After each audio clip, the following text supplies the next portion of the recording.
First Bible presents The Envy of Saul.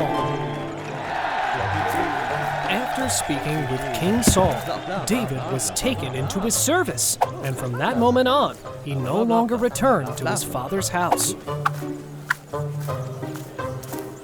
Prince Jonathan and David became very good friends.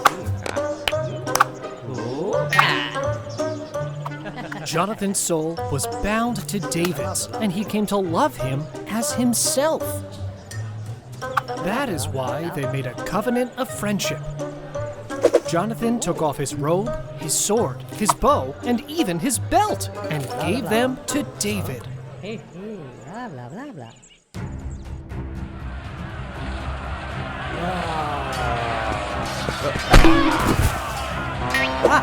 Over time, he placed David in command of all his army.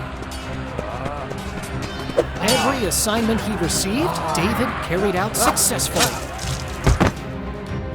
He won the affection and respect of the people, and also of the king's soldiers.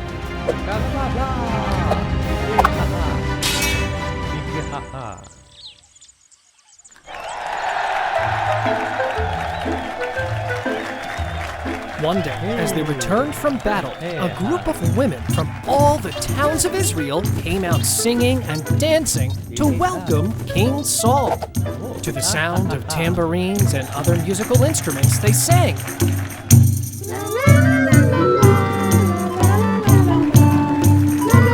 Saul killed thousands, but David killed tens of thousands. When Saul heard what they were singing, he grew furious and protested. Do you hear what they are singing? They give David credit for killing tens of thousands, but me only thousands. The only thing left is for them to give him the kingdom and make him king. And from that moment on, Saul began to look at David with suspicion.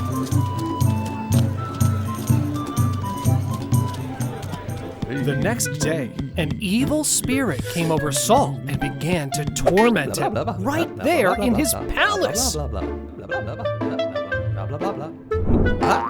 What did you say?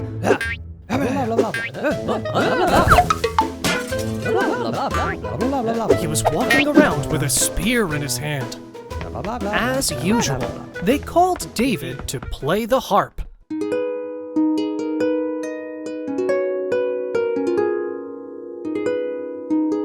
While David played, Saul thought, "This is my chance. I will pin him to the wall." And suddenly, Saul hurled the spear at him. He tried it twice, but David managed to dodge them. Saul ordered that David be kept away from his presence, and from then on, David no longer played for the king. Saul knew that the Lord had left him, and that now he was with David. That is why he feared David, and since he wanted to get rid of him, he thought, "It's better that he doesn't die by my hand, but by the hand of the Philistines." So he appointed him commander of 1,000 soldiers, hoping that, being always at the front, he would die in battle. However, David returned victorious from every battle because the Lord was with him. Each time, the people of Israel and Judah loved David more because he led them in battle. David's success made Saul more and more desperate and very angry.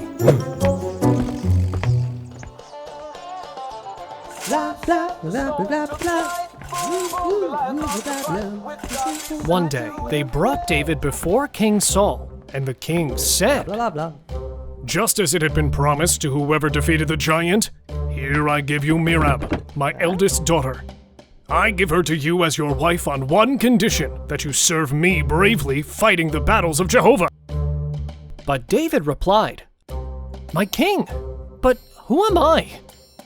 I come from a poor and humble family. I am nobody to be the king's son-in-law." David did not accept the offer because he did not feel worthy of it. However, when the time came for Saul to marry his daughter Merab to David, Saul gave her as wife to Adriel of Meholah. Michal, Saul's other daughter, was in love with David.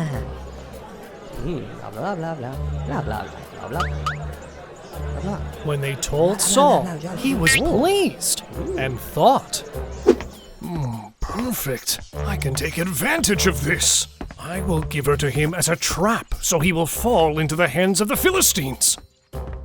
Now he will be my son-in-law, said Saul. Then Saul ordered his servants. Speak with David in private and try to convince him to accept being my son-in-law. And so they did.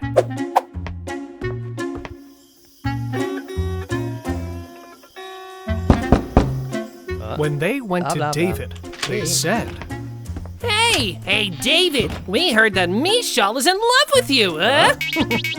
The king values you greatly, and all the people love you. Accept being his son-in-law and marry his daughter. What do you say? Huh? Do you think it is an easy thing to be the king's son-in-law? Replied David. I am nothing more than an insignificant commoner. I have no dowry or offering to give the king. I am a poor man. Then the servants went back to Saul and told him David's reaction. But Saul insisted. Tell David that the only thing the king wants is revenge on his enemies.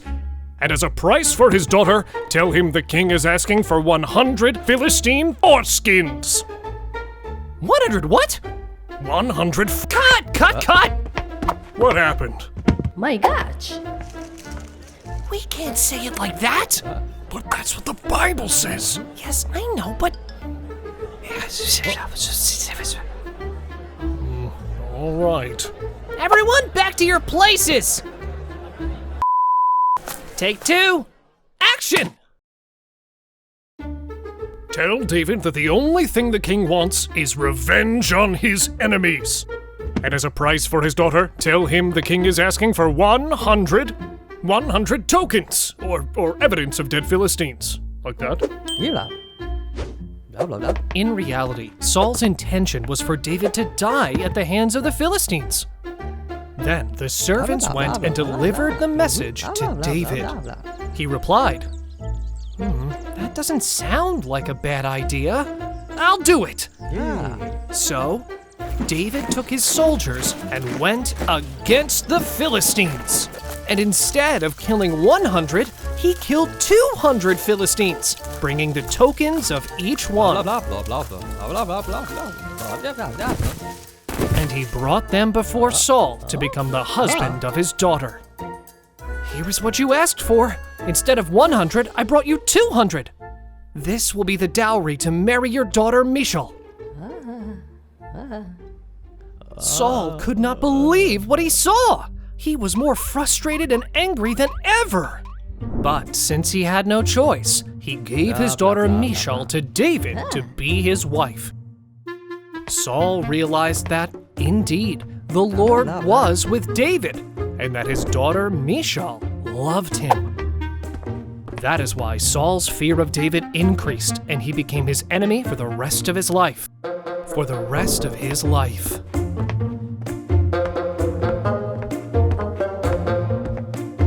I've got it! Now I know how to get rid of David!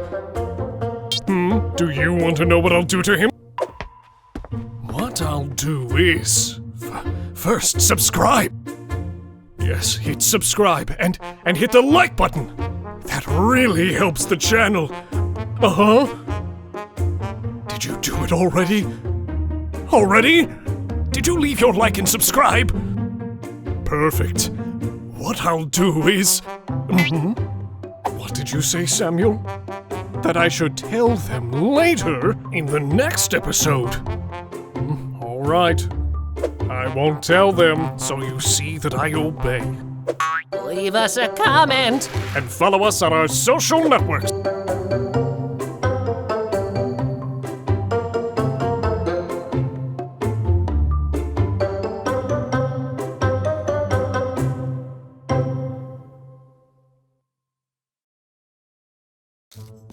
Hey!